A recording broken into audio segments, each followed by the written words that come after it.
श्रोताओं, दोस्तों, सोरठी ब्रिजाभार की कहानी का पिछला एपिसोड अर्थात तीसरा एपिसोड 2.5 घंटे का वीडियो था। जिस एपिसोड में आपने सुना कि जब सोरठी कुम्हार के घर बड़ी होने लगती है, उन्हीं दिनों कुम्हार के आवा लगाते समय उसके पुत्री के छूने से मिट्टी का बर्तन सोने का होता जाता है। उन बर्तनों को बेचकर कुम्हार धनी हो जाता है और जब कन्या पूजा करने के योग्य हो जाती है, तब तक देवराज इंद्र कुम्हार के द्वार पर सोने का मंदिर बनवा देते हैं। तब तक पंडित व्यास मुनि उस कन्या का विवाह राजा दक्ष सिंह से निश्चित करा देते हैं। शादी में कन्या पुरोहित व्यास मुनि की असलियत अपने पिता दक्ष सिंह को बताती है। उस पर राजा दक्ष सिंह पुरोहित को राज्य से बाहर निकलवा देते हैं और राजा दक्ष सिंह अपने पुत्री सोरठी को लेकर अपने महल में आ जाते हैं और सोरठी अपने महल में बड़ी होने लगती है। अब आगे सुनिए। अब दक्षिणी शहर में राजा टोडरमल सिंह नाम का राजा राज्य करते थे और उनकी रानी का नाम सुनैना था। गुरु गोरखनाथ के आशीर्वाद से पुत्र ब्रिजाभार की प्राप्ति होती है उनको। गोरखनाथ ब्रिजाभार को चुराकर अपने आश्रम में ले जाते हैं और उसे योगी बना देते हैं। एक दिन गोरखनाथ ब्रिजाभार को हेवंती के स्वयंवर में भेज देते हैं। वहाँ ब्रिजाभार की शादी हेवंती से हो जाती है। ब्रिजाभार हेवंती को लेकर अपने महल दक्षिणी शहर आता है। वहाँ से अपने मामा खेखड़मल के यहाँ जाता है। फिर ब्रिजाभार मामा खेखड़मल की शादी 360 रानियाँ और 7 सांवरी से करा देता है। तब तक पुरोहित व्यास मुनि खेखड़मल के पास पहुंचकर खेखड़मल को राजकुमारी सोरठी से विवाह करने का सलाह दे आता है। तब खेखड़मल ब्रिजाभार को बुलवाकर सोरठी को लाने का आदेश देता है। तब ब्रिजाभार जोगी के भेष में सोरठपुर के लिए चल देता है। योगी के भेष में पहले मामा खेखड़मल के महल में पहुंचता है, फिर अपने घर दक्षिणी शहर जाता है, जहां हेवंती उसे जाने देना नहीं चाहती है। फिर भी हेवंती को समझा बुझाकर चल देता है। रास्ते में मरुस्थल मिलता है, वहाँ ब्रिजाभार बालू में धंस जाता है। हेवंती अपने सत्य से ब्रिजाभार की रक्षा करती है और अपने महल लौटाती है। फिर ब्रिजाभार आगे पकड़ी के ठूंठ पेड़ के पास जाता है, जहाँ केकड़ा, बदीला कागा और पतरी नागिन से ब्रिजाभार की रक्षा करता है। फिर ब्रिजाभार रतनपुर शहर में पहुँचता है। वहाँ की राजकुमारी रत्नावट है। अब उसी राजकुमारी रत्नावट से उसकी नौकरानियाँ ब्रिजाभार की प्रशंसा करती है। अब आगे की कहानी सुनिए। जब रत्नावट नौकरानियों के मुंह से योगी की प्रशंसा सुनती है, तो समझ जाती है कि जिस ब्रिजाभार के लिए मैंने तप किया है, व्रत किया है, हो न हो यह जोगी ब्रिजाभार ही है। तब रत्नावट नौकरानियों से कहती है, जाओ जल्दी से 60 रानियों को बुलाओ, सबको एक जैसा पोशाक पहनने को कहो। मैं सभी सखियों को लेकर जोगी के पास जाऊंगी। तब नौकरानियां शहर में जाती है और 60 सहेलियों को एक जैसा पोशाक पहनकर राजकुमारी रत्नावट के पास उपस्थित होने को कहती है। इधर रत्नावट 16 श्रृंगार करती है, 32 आभरण करती है, दक्षिण की साड़ी पहनती है, कश्मीर की चोली पहनती है, लेकिन दर्पण में जब अपने आप को देखती है तो केवल सिंदूर की कमी महसूस होती है। श्रृंगार करते करते अंधेरा हो जाता है। तब रत्नावट एक थाली में भांग, धतूर, चरस, अफीम सजाकर ज्योति जलाकर 60 सहेलियों के साथ शिव जी के मंदिर पर ब्रिजाभार के पास पहुंचती है और जब ब्रिजाभार रत्नावट कन्या को आते देखता है तो वहां से भागने लगता है। तब यह देखकर रत्नावट कहती है, इनके लिए मैंने जीवन भर तप किया और ये हमारे नगर में आकर भाग रहे हैं, तो मैं भी इनका जान नहीं छोड़ूंगी। किसी भी हालत में मैं इनको पकड़ लूंगी और इनके साथ शादी जरूर करूंगी। इतना कहकर रत्नावट सखियों के साथ योगी को पकड़ने दौड़ी और ब्रिजाभार भागने लगा। भागते भागते जब ब्रिजाभार देखा कि मैं अब भाग नहीं पाऊंगा तो झाड़ी में जाकर छिप जाता है और मृगछाला ओढ़कर सो जाता है। तब रत्नावट नौकरानियों से कहती है, अच्छे ढंग से देखो तो ब्रिजाभार सो रहा है कि जाग रहा है। नौकरानियां ब्रिजाभार को चारों ओर से खोद खोद कर जगाने का प्रयास करती है, परंतु ब्रिजाभार नहीं जगता है। तब नौकरानियां हंसकर रत्नावट से कहती है, हम लोग नारियों को इस प्रकार का नकल करते हुए रोज सुबह देखते हैं, परंतु आज इस योगी को नकल करते हुए देख रहे हैं।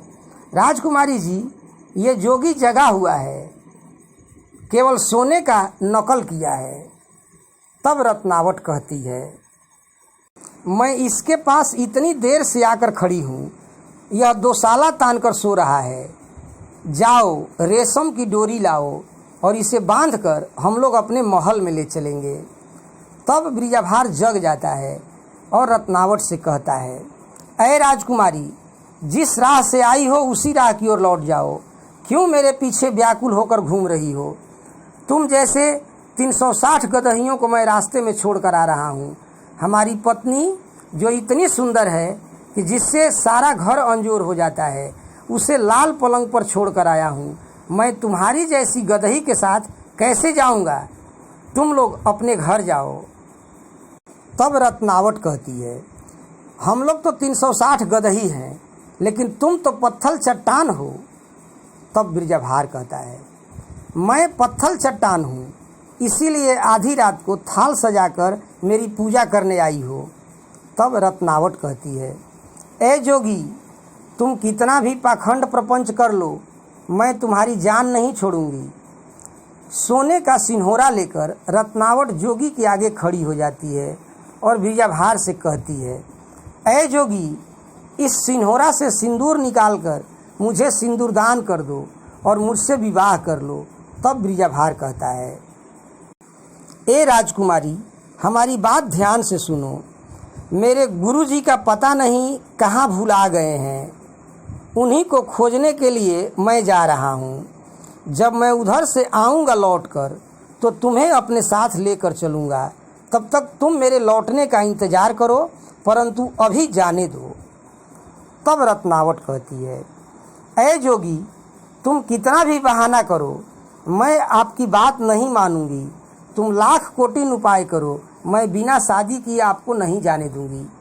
तब ब्रिजाभार कहता है, राजकुमारी, तुम मेरी बात पर विश्वास करो। राम दोहाई, तुम्हारी कसम खाता हूँ कि जब मैं उधर से लौटूंगा तो आपको बुलाकर अपने साथ ले चलूँगा। तब रत्नावट ब्रिजाभार की बात मान लेती है और अपने महल को लौट जाती है। तब ब्रिजाभार आगे चल देता है, सोरठपुर की राह पकड़ लेता है। दिन भर रास्ता चलता है, रात भर जोग रमाता है। आगे बढ़ता जाता है, 2 बरस बीत जाता है। तब फूलपुर शहर में पहुंचता है। फूलपुर नगर की सुंदरता को देखकर आश्चर्यचकित होता है, तो मन में सोचता है कि इस शहर को मैं अच्छे ढंग से देखूंगा। तब ब्रिजाभार शहर में भ्रमण करने लगता है तो एक फुलवारी में पहुंचता है। उस फुलवारी को देखकर ब्रिजाभार अत्यंत प्रसन्न होता है और उसी फुलवारी के कोने में आसन लगाकर बैठ जाता है और अपने गुरुजी का स्मरण करने लगता है। तब तक फूलवंती फुलवारी में आती है और घूम घूम कर फूलों का सुगंध लेने लगती है। तब तक उसकी नज़र फुलवारी के कोने में बैठे जोगी पर पड़ती है। तो जोगी की सुंदरता को देखकर आश्चर्यचकित हो जाती है और सोने का सिन्होरा हाथ में लेकर जोगी से कहती है, 12 बरस से मैं राह देख रही हूँ कि कब बिरजाभार आएंगे। आज देवता सहाय हुए हैं कि आपको मेरे पास भेज दिए, तो लीजिए यह सिन्होरा अपने हाथ में ले लीजिए और मुझसे विवाह कर लीजिए। रात दिन मैं आपकी चरण दबाऊंगी और आपकी सेवा करूंगी। तब बिरजाभार कहता है, मैं तुमसे कैसे विवाह कर सकता हूँ, मैं तो साधु फकीर हूँ, मेरे गुरुजी भुला गए हैं, अब मैं उन्हीं को खोज रहा हूँ। तब फूलवंती कहती है, ए जोगी, तुम हमारी बात मान लो, हमसे विवाह कर लो। यदि विवाह नहीं करोगे तो मैं जादू का बाण चला दूंगी और तुम जलकर भस्म हो जाओगे। यदि तुम अपना कुशल चाहते हो तो मुझसे विवाह कर लो। तब जोगी डपट कर फूलवंती से कहता है, ऐ कन्या, तुम्हारे डराने धमकाने से मैं तुमसे विवाह नहीं करूँगा, चाहे तुम कितना भी उपाय कर लो। तब फूलवंती कहती है, लग रहा है कि तुम्हारा काल नज़दीक आ गया है, इसलिए तुम मेरी बात नहीं मान रहे हो, तो लो अब भुगतो।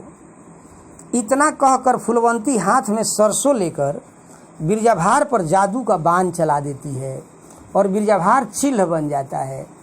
तब कहती है कि देखते हैं कि कौन तुमको यहाँ से छुड़ा कर ले जाता है।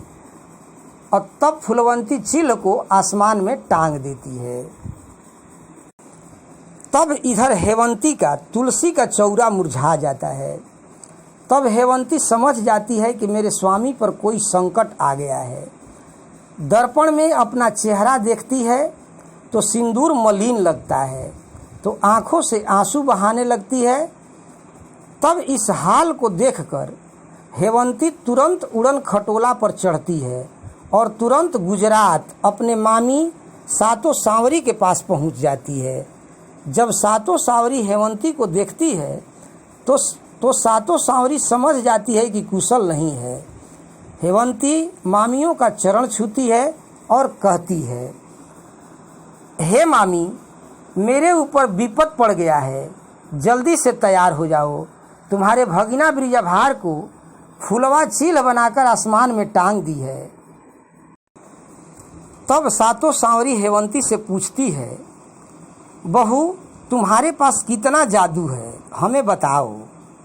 तब हेवंती कहती है, मामी, मेरे पास इतना जादू है कि मैं 20 कोस पूरब, 25 कोस पश्चिम, 30 कोस उत्तर दक्षिण की ओर पलक झपकने भर में घूमकर आ जाऊंगी। मामी, तुम लोगों के हाथों में ही मेरा इज्जत है, मेरी इज्जत राखो। तब सातो सांवरी हेवंती से कहती है, बहू, धीरज रखो, ज़्यादा मत सोचो, हम लोग अपने भगिना को छुड़ा लेंगे। हम लोग 12 भट्टी जादू इंद्रपुर से सीखी हैं, 7 भैंसा जादू पलंग के पास रखे हैं। एक ऐसा अग्निबाण है जो पल भर में धरती और आसमान को धधका देगा। बात ही बात में हम लोग फूलपुर शहर को फूंक देंगी। धीरज रखो, हम लोग अपने भगिना को छुड़ा लेंगे। ऐसा कहकर सातो सांवरी हेवंती के साथ उड़न खटोला पर बैठ गई और फूलपुर शहर में पहुंच जाती है, जहां फूलवंती बिरजाभार को चिल्ह बनाकर आसमान में टांगी हुई है। दोस्तों, इस एपिसोड में आपने सुना कि किस प्रकार हेवंती और सातो सांवरी बिरजाभार को छुड़ाने के लिए फूलवंती के पास पहुंच जाती है। अब आगे की कहानी में आप सुनेंगे कि किस प्रकार हेवंती और सातो सांवरी फूलवंती के साथ किस प्रकार से जादुओं की लड़ाइयाँ करती हैं और किस प्रकार से बिरजाभार को अब ये चिल्ह के रूप से मुक्ति दिलाती है। और फिर आगे बिरजाभार चल देता है सोरठपुर नगर के लिए। रास्ते में कौन कौन सी बाधाएं आती हैं और किस प्रकार बाधाओं से वह निपटता है और अंत में किस प्रकार से वह सोरठपुर पहुंचकर सोरठी से मिलता है। अब ये सोरठी बिरजाभार की ये कहानी इतनी रोमांचक और रहस्यमयी है कि आगे सुनने के लिए आप लोग व्यग्र हो जाएंगे। तो इस सोरठी और ब्रिजाभार के इस प्रेम कहानी को सुनने के लिए हमारे साथ आप लोग बने रहिए भारतीय लोक कथाएं चैनल पर। हमारे चैनल को सब्सक्राइब कर लीजिए और अधिक से अधिक दोस्तों मित्रों के बीच में शेयर कीजिए कि ताकि ये सोरठी और ब्रिजाभार की ये संपूर्ण प्रेम कहानी अधिक से अधिक लोगों तक पहुँचे और इस कहानी का आनंद और मनोरंजन अधिक से अधिक लोग उठा सके। वीडियो को देखने के लिए बहुत बहुत धन्यवाद।